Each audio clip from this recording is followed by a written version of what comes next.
Alanata každoročne podporujeme neziskové organizácie, ktoré reálne pomáhajú meniť životy ľudí v núdzi. Veríme, že aj malá pomoc v treťom sektore môže znamenať veľkú zmenu. Teší nás, že tento rok môžeme byť súčasťou príbehu neziskovky Deťom s rakovinou, ktorá prispieva k lepšej budúcnosti detských onkologických pacientov na Slovensku. Fungovanie neziskových organizácií veľakrát závisí od podpory darcov a spoločensky zodpovedných firiem, preto dúfam, že aj naša pomoc im umožní pokračovať v poskytovaní nenahraditeľných služieb, ktoré pozitívne ovplyvňujú životy mnohých detí a ich rodín. Nezisková organizácia Deťom s rakovinou už 10 rokov pomáha priamo na klinike detskej hematológie a onkológie v Národnom ústave detských chorôb v Bratislave.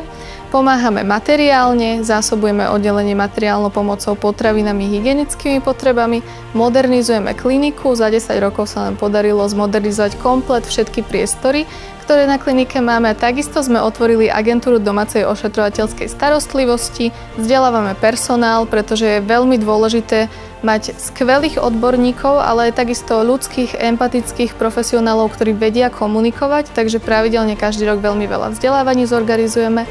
No a v neposlednom rade šírime osvetu a prinášame veľa radostí na oddelenie detskej onkológie. Organizujeme zábavný program, pozývame si tu veľa zaujímavých hostí, s deťmi zdobíme koláče, pečieme palacinky, budeme mať karneval čoskoro na klinike, takže je to veľmi veselé prostredie v skutočnosti.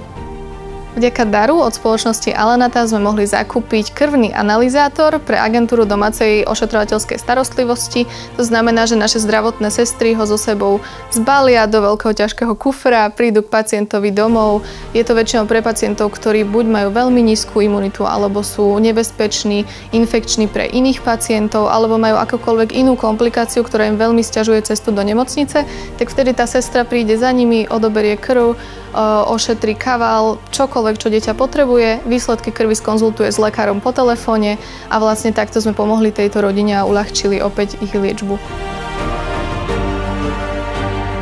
Veľkou pomocou pre deťom s rakovinou sú aj 2% z daní od jednotlivcov alebo od firiem, vďaka ktorým my môžeme fungovať celý ďalší rok, pretože máme rozpočet, s ktorým môžeme pracovať, na ktorý sa môžeme spoľahnúť, a to vlastne zabezpečí chod našej neziskovej organizácie a vďaka vašim 2% môžeme pomáhať vrátiť deti do života.